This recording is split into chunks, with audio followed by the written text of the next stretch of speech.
Alright folks, welcome to Chapter 7, User Support Management. So, chapter objectives, blah blah blah blah, and reasons to study support management. What most people, or I guess where most people make the mistake when they first get into entry-level jobs, is they try to see things from their peers' point of view. They make conclusions about things without having all the facts. They rush to conclusions. They look at it again just from their point of view.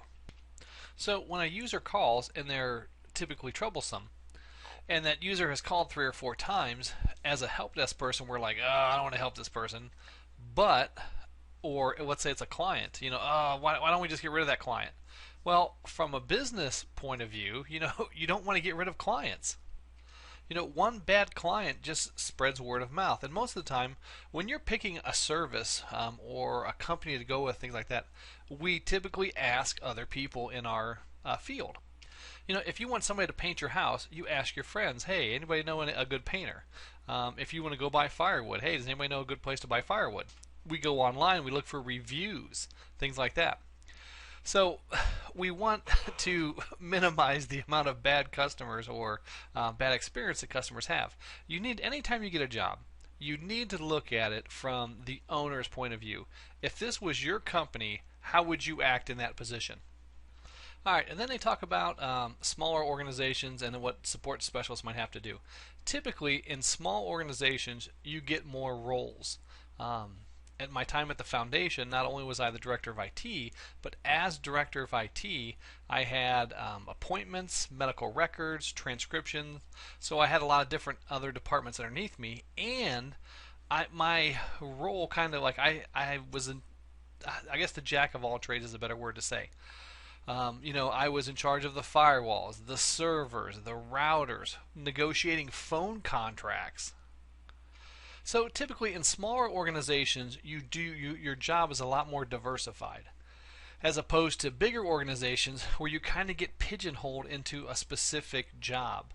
Like I know at one of the bigger hospitals up in Akron, as a server guy, you get assigned your few servers, and you're only allowed to touch your servers, not anybody else's.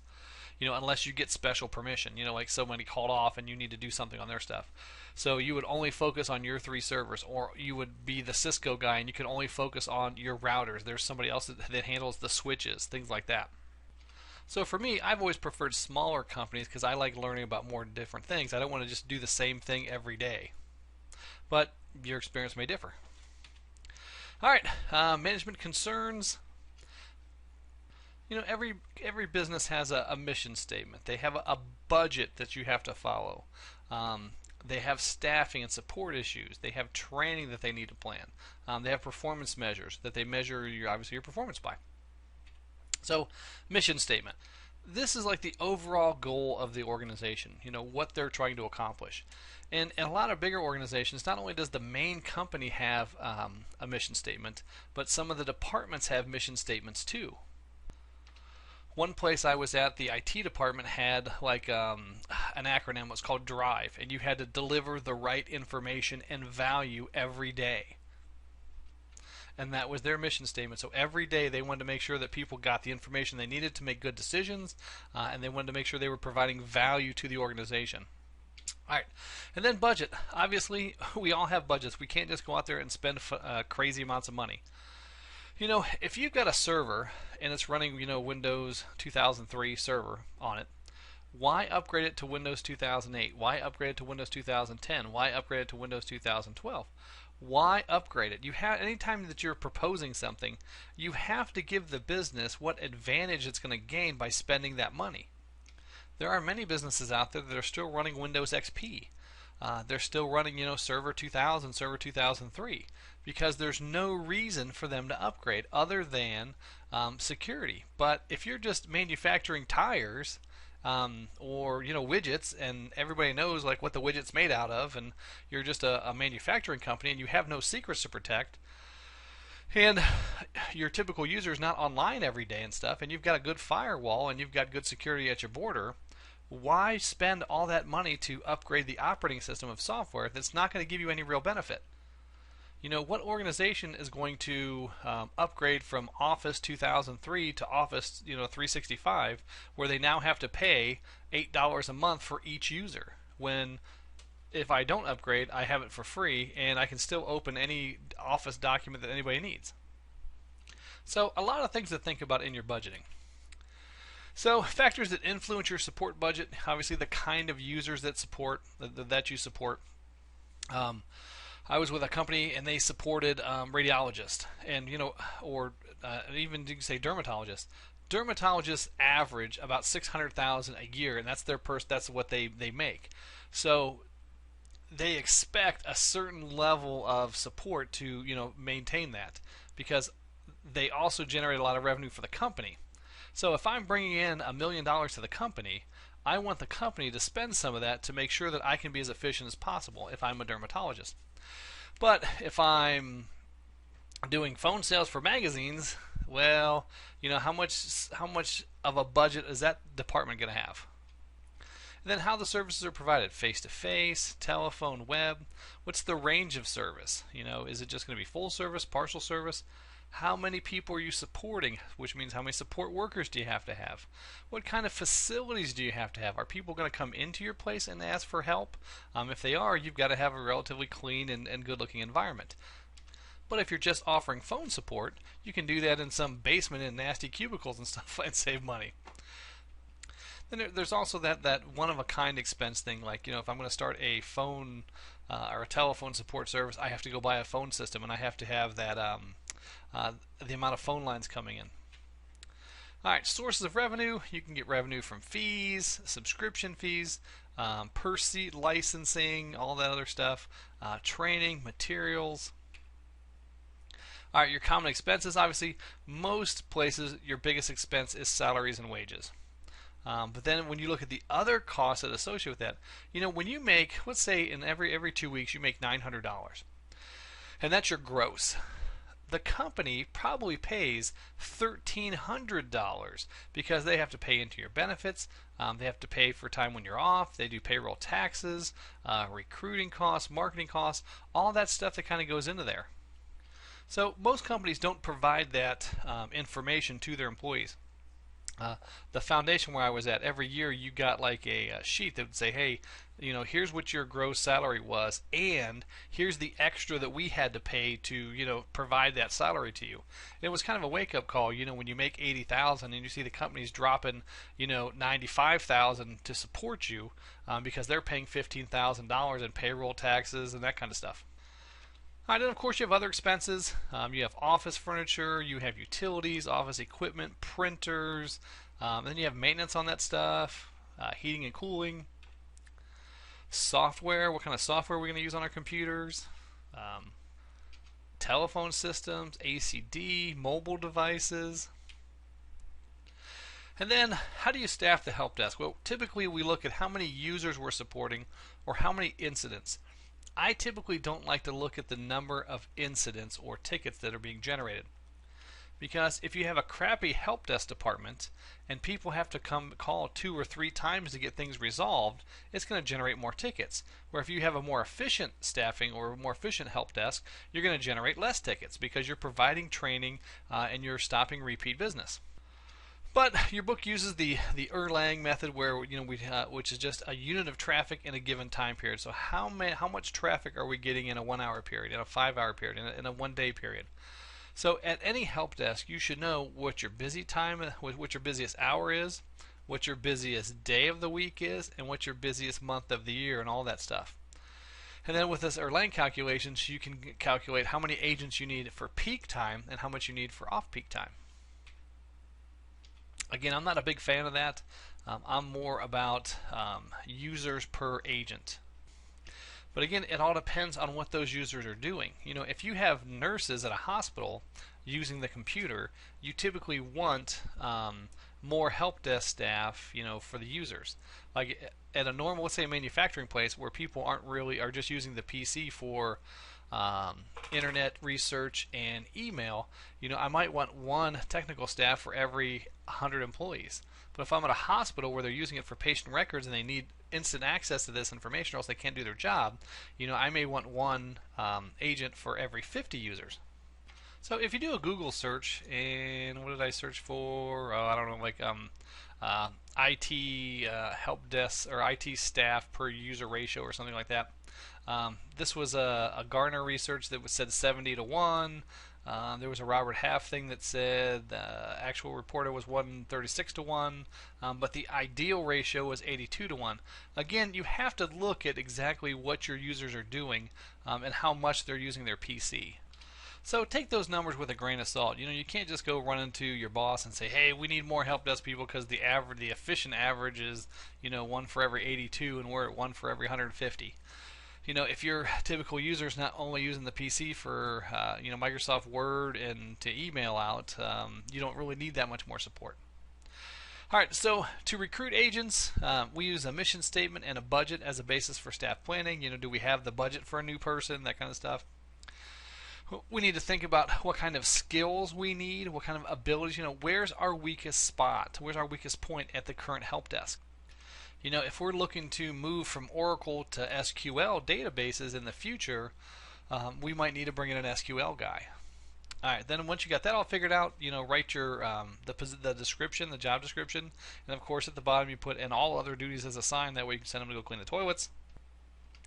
Then it says prepare advertising, and then screen based on the knowledge, skills, and abilities, and then interview based on the knowledge, skills, abilities, and then check their employment references.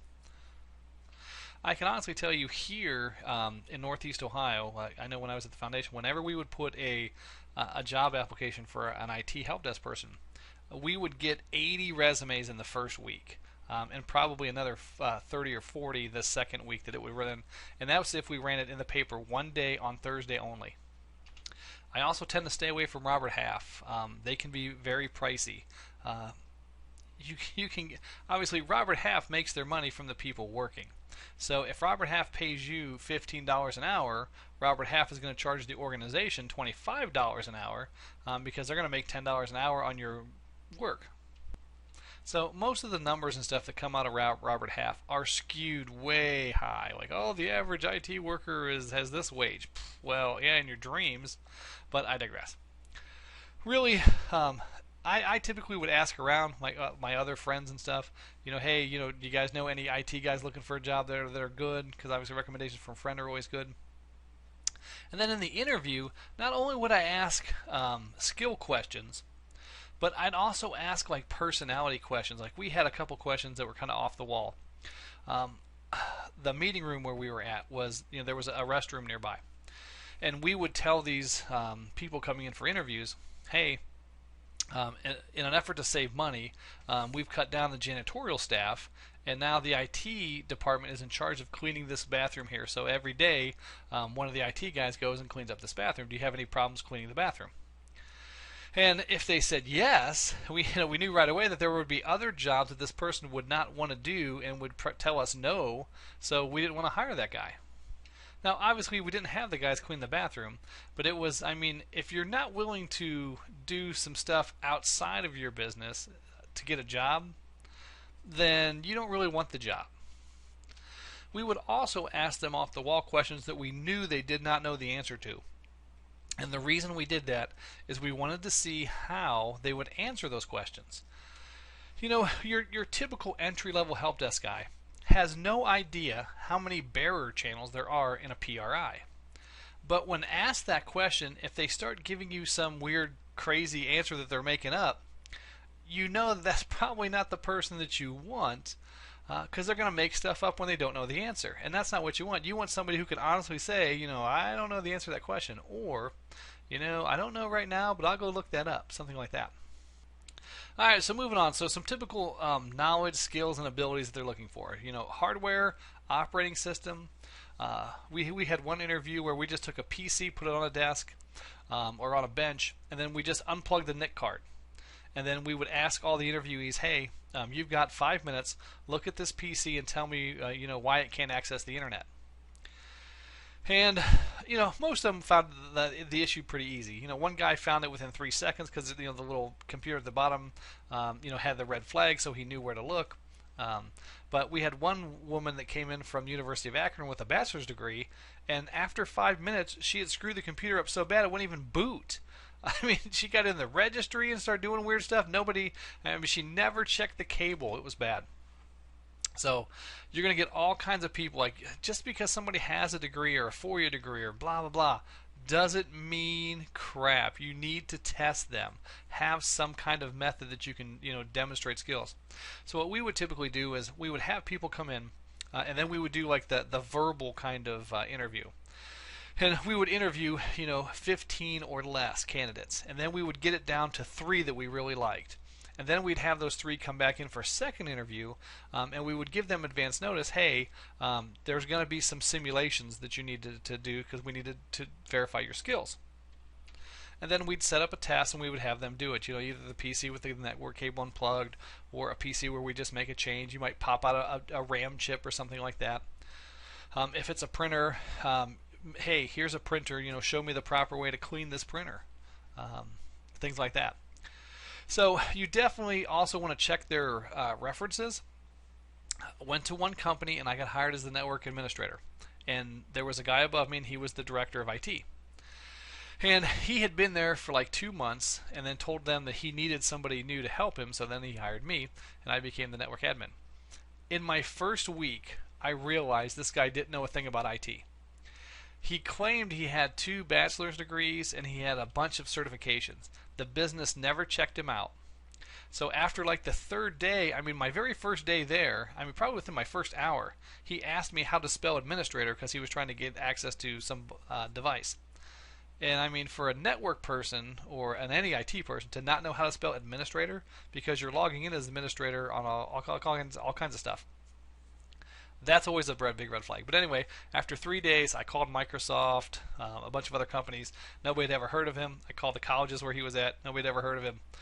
So obviously, gave that information to HR. They then did a background check, realized that he was totally the guy had gotten out of the military after 13 years, was over in the UK, got an IT job. They fired him right away. Got another IT job. They fired him right away. And then he came to the US. So that was kind of his way to hide it was, I'm from the UK and they lost all my records, blah, blah. But yeah, the guy it was terrible. Anyway, so I digress. All right, so example, skills, knowledge, and abilities for a help desk person. Experience with Intel. There are a lot of people that are strictly, Mac users. You typically don't want a Mac user for an Intel environment where you're running Microsoft. Skilled in the use of LANs or networks, Microsoft Office, Windows, that kind of stuff. But again, that stuff is not as critical as attitude. You want somebody who's going to be able to come into your group and meld with your group. You can always teach skills. You can't teach somebody attitude. Attitudes are kind of ingrained to us.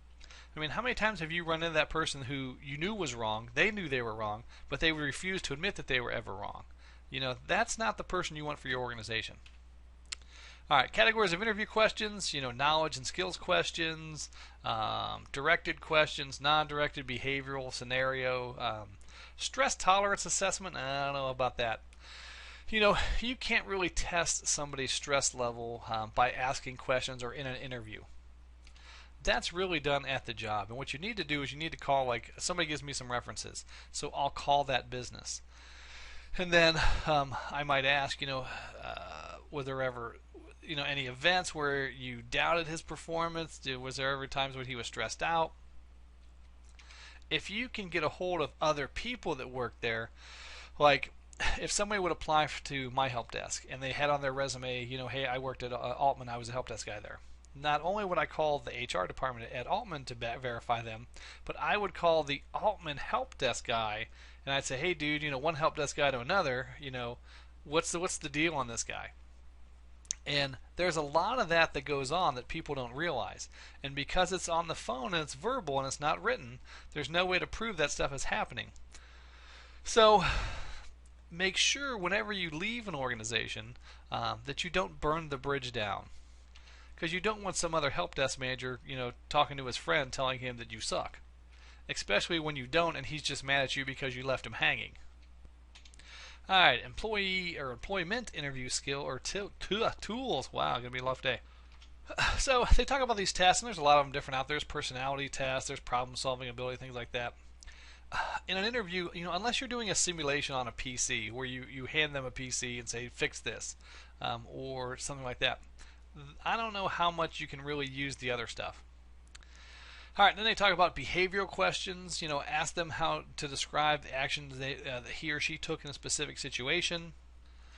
And at one place I was at, we had a buddy, and we would play good cop, bad cop, where I would be like the strict guy, and then he would be like the laid back, oh dude, what's up kind of thing. And then halfway through the interview, the secretary would come in, and I would leave, and then he would be the only one in there, and he would like, dude, hey, what do you think about that secretary? She's pretty hot, huh? Just to see what these people would do when asked, inappropriate questions.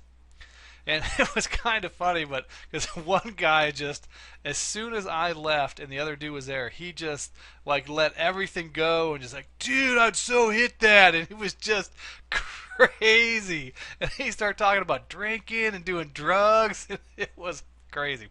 So make sure you're aware of that. So different places have different ways that they do stuff. And remember, if something's undocumented, there's no way you can prove it. If you come into an interview and they ask you, a question that you're offended on, let them know, hey, I don't think you should be asking me this. It's inappropriate. That's a fair response. Because 9 times out of 10, they're asking you just to see what your response is. And if you respond in a professional manner, hey, I don't really want to comment on that, or, hey, that's kind of inappropriate, can we move on to another question? That's perfectly acceptable. Because you guys are going to get jobs at help desks at big companies eventually. And at this company, there are going to be people that hit on you, whether you're an attractive guy, attractive girl, you can even be non-attractive, and you'll still get hit on. So, you'll go and you'll work at these people's desks, and they're like, "Oh, you're the IT person, and you probably make $1 bazillion, and you're so smart," that kind of stuff, and it's crazy. So you've got to make sure that your help desk people and your IT staff are professional. So, interview tools, scenario questions, the stress tolerance assessment. I don't know. Illegal interview questions. You can't ask them what their age is, what their ethnicity. You can't say, oh, are you Mexican? Marital status, family background, sexual orientation, religious affiliation, and then disabilities. Now, a way around the disability question is we would say, here's the job requirements. And we always make sure we had like a list that said, you need to be able to lift 40 pounds. You need to be able to one place I worked at, they had 2 different buildings. So one was across the street from the other, and you need to be able to walk this far, and you need to be able to perform, or walk this many hours of the day. You need to be on your feet, because these were multi-floor buildings, and you could go from the 4th floor down to the 1st floor, and then across the street and go up to the 4th floor and work on something, then come all the way back, and then somebody else calls you back over there. So there was a lot of walking involved. So after you present them with that list, you would say, here are the duties of the job. Are there any of these that you cannot perform? And that way, then they have to legally disclose if there's something in the job that they can't do. And then if there is, you would have, or if there isn't, you would make sure that they would sign the form, and the form would say, hey, I am able to do all of this stuff, and they would sign it. The last thing you want in a situation like that is to hire somebody in, and then the first day on the job they're like, oh, by the way, I'm disabled and I can only walk 5 minutes or 3 minutes at a time, then I need an hour rest. And you're like, dude, that's not going to work. But now you've hired them, so now you're subject to the Americans with Disabilities Act, and you have to provide workarounds for them. So make sure wherever you go, you guys develop a list of these are the physical and mental things that you need to be able to do. You need to be able to deal with all kinds of people from all ages. You need to be able to walk. You need to be able to lift this much weight. And that way people can't get around that. All right, user support training. Now, it all depends. This stuff is kind of self-explanatory, but good groups do this very well. Like the hospital system where I was at. When you got hired, you got a sheet and it said you need to attend this training, this training, this training, this training, this training. And then they gave you another sheet that had a calendar and said, here's when all of that training happens. And each month, those training sessions would happen 2 different times, one time in the morning and one time in the afternoon, on different days. And that way, you could always schedule your time around it. And you just went to your boss, your newly hired boss, and said, hey, here's my form, or here's my sheet.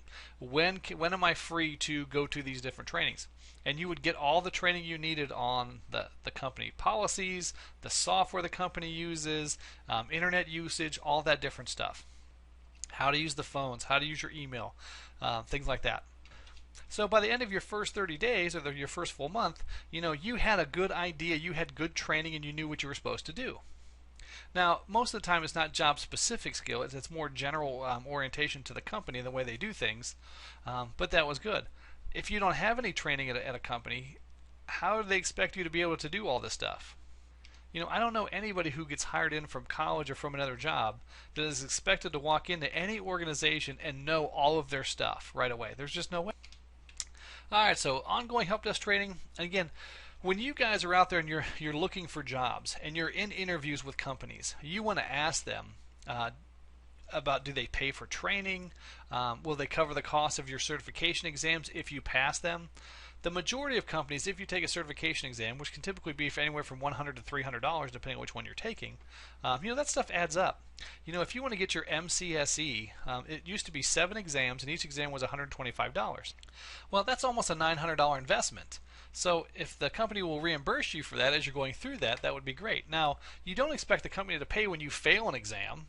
Okay, so just be fair. And if a company doesn't want to send you to any training, doesn't want to pay for any training or any kind of a certification exams, if it's your starter job, you kind of got to take the first job kind of that comes along, because getting into IT is the hardest part. Once you're in and you've got some experience, then it's so much easier to kind of keep moving on. And then once you get a job, it's a growing job. IT's constantly changing, so you need to keep up with it. You need to have maybe a magazine that you read, attend any conferences, go to YouTube, keep up with Microsoft's website, that kind of stuff.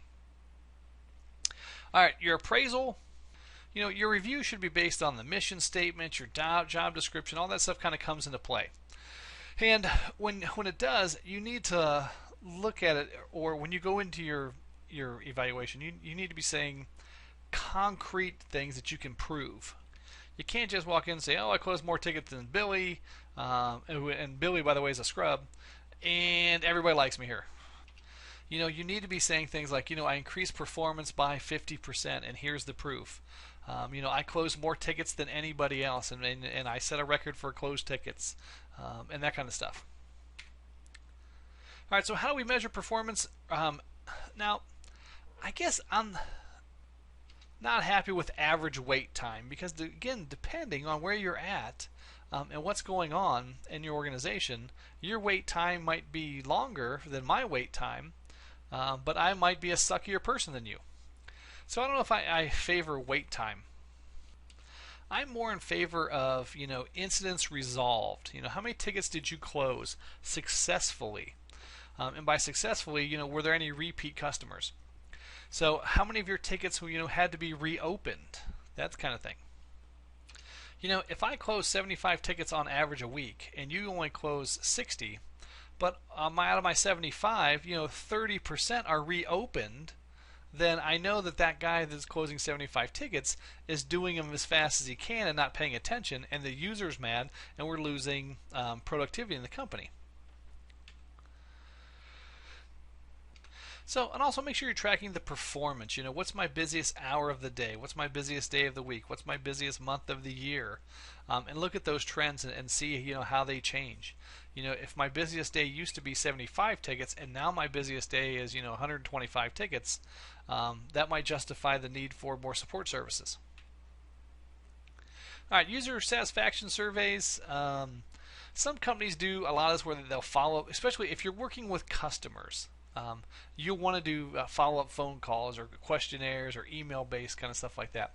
Typically, you would do like a follow-up phone call or have an email that kind of goes back out to them. Hey, were you happy with the service? Because you want to know which of your help desk people are the most effective. Which one makes your customers happy? Happy customers generate revenue. Unhappy customers make money go away. So you don't want unhappy customers. So your typical survey questions, was the help available when you need it? How responsive was the staff? How was their ability to help you, or how was their communication ability, which I'm obviously struggling with today? How useful were our online resources, things like that. And then you have to be able to justify your support services. Hey, in the last 6 months, we've reduced chargebacks, on items because we've been providing really good support on our product, and fewer people are returning them. Or, we're reducing calls and unsatisfied people by X amount because we're supplying all these good online resources. So bottom line is find a way to measure, what you're doing. Is it tickets closed? Is it chargebacks? Is it customers that hang up on you? That kind of stuff. And start tracking that information. All right, and then certification. You can get certified in a number of ways. Some organizations do education really well. Like if you go to work for Time Warner Cable, even as a tier 1 through 3 help desk person, they provide a certain amount of money, for education classes. And then not necessarily just college, but other kind of things as well. They'll pay for industry standard exams, things like that. All right, vendor specific. With the Microsoft Office, they used to call it the mouse exam, but you can actually get certified in just Word or just Excel, things like that. Obviously, with Windows, you can get certified. You can be in the older way. First, there was MCSA and MCSE. And then there was MCTS and MCITP, and I think now they're back to MCSE. I have no idea. I even hate following them anymore. All right, with Cisco, your first exam, which is the hardest exam out of all of these that they list, is your CCNA. And then after that, your CCNP. And then after that, your CCIE. And then even Apple has certification. So whatever you're going to be supporting, you should probably get the industry certification. And it's not necessarily to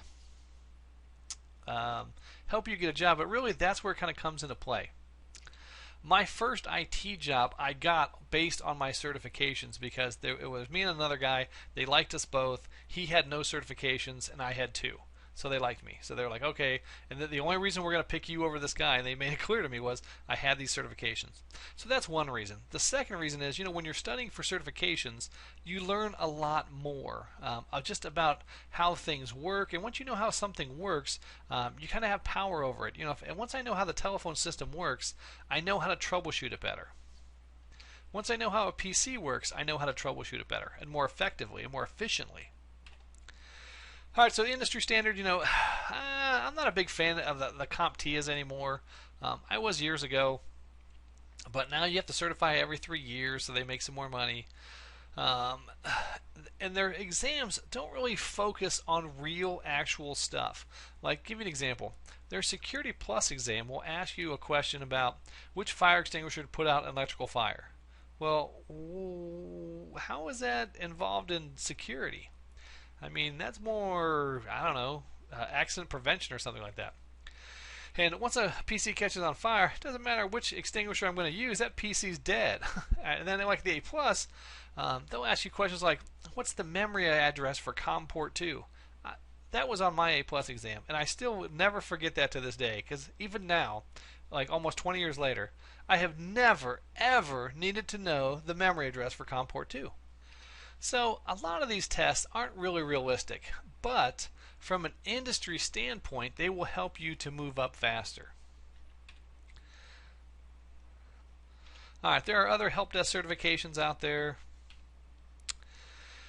And then there's the Microsoft Certified Desktop Support Technician for Windows 7. I don't even wonder what they're running for Windows 10 now. I mean, every new operating system, Microsoft kind of rewrites their certification program. But again, I can't talk about the certifications enough and really promote it enough. By the time you're out of college, you should have at least one certification, if not more. Over the summer, it's very easy to get your A plus or your Net plus, or take your first Microsoft exam. If you're in the Cisco track, knock out the CCNA, but something. When you graduate, you're going to go apply for these jobs with all the other people in your class, and you're all going to be waiving the same degree. So you need something to set you apart. Why am I going to call you and not the guy that sits beside you in class? Certifications. And then once you get an interview for the job, at that point, a lot of it kind of goes away. So the certification gets you the interview, and then after that, it's up to your interview skills.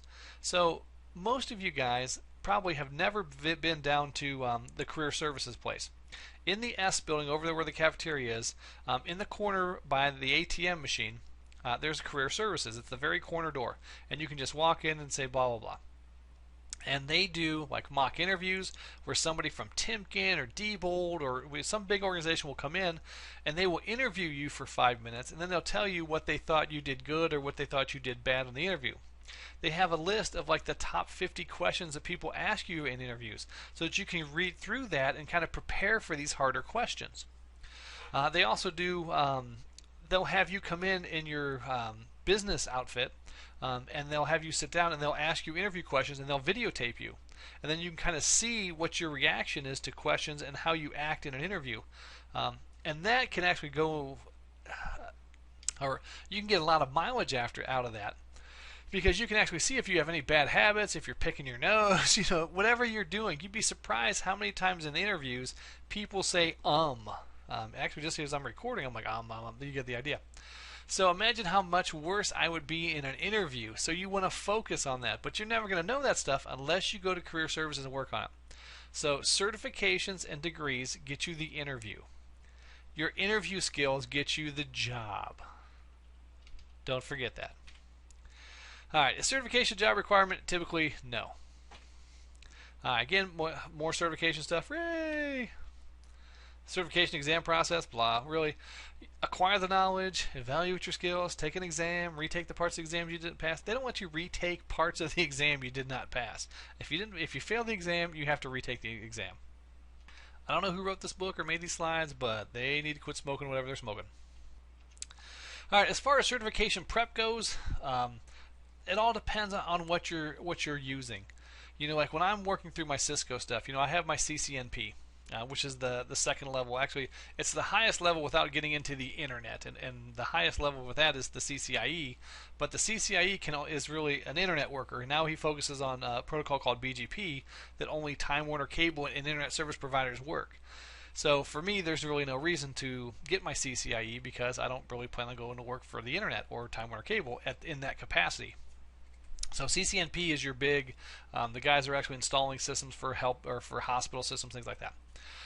So when I'm studying for those exams, I buy the book, and as I'm going through the book, I also use a simulator or live equipment, and I do exercises on that because I want to make sure that I can do what I'm learning. And then once I think I'm ready, I go online and I look for a study guide or like a simulation exam that I can take, that I can test to see if I'm ready. And I start taking those until I'm starting to consistently score 90s. And then once I am, then I go and then I schedule my exam. All right, for these exams, the formats are always different depending on what test you go to. Some of them have adaptive testing, and what the adaptive testing does is it asks you a question, and then if you get it right, it'll ask you a little bit harder question. And if you get that right, it'll ask you a little bit harder question. And if you get that wrong, then it kind of goes back down, and it'll ask you a little bit easier question, and it kind of keeps going from there. So some people can get out of the exam in 21 questions. Other people might have to take 47 questions. So the adaptive ones are kind of funny. Going back to this, a lot of the certification exams today are moving away from just the multiple choice questions because people can memorize multiple choice answers, and they're moving more towards simulation questions. For example, Drew and I, who's another teacher at Stark State, went and took our CCNA voice exam. And he got the one that had the GUI interface. So when he was programming the buttons for his phone, he was able to just click drop downs and put the features he wanted on there. But for me, I got the command line interface simulation. So I had to actually type in all the button commands, which was a pain in the butt. But I still outscored him. Alright, and then user support as a profession. Folks, we know IT is growing. And as IT grows and more people are buying smartphones and more people are buying tablets, which are all just basically computers, and more phone systems are converted into computer-based voice over IP systems, we know that there's always going to be a need for PC support people, and it's just going to grow, which is good information for us. We're also seeing lower level or lower amounts of support position being shipped overseas. Some easy stuff is still going over to India. It used to be when you called Microsoft, like let's say you wanted to rewipe your PC and you typed in your code and your key code didn't work anymore. You used to have to call somebody over in India. Now it's an automated system that's all totally automated, so they're kind of saving money there. But most of the stuff that's getting outsourced now is simple, crazy, easy stuff that people can just use a flip book for. The harder stuff is still kind of staying here, and it's moving back into the U.S. All right, there's also professional associations. And these can be anything. You can be a member of a blog or a news group. There are a lot of computer clubs in the area, networking clubs, things like that. So there's the Help Desk Institute and all the stuff that's mentioned here. Personally, I tend to stay away from the ones that charge like CompTIA. I think you got to pay like $100 or $200 per year to be in CompTIA. And to me, that's a big scam because they offer me no benefit at all. I mean, what's the benefit of being a member of CompTIA? So any of these associations that charges money, you need to find out and ask yourself, what is the benefit you're going to get? All right, so ethics, we have to operate within the law, but we don't want to just push new technology for the sake of new technology.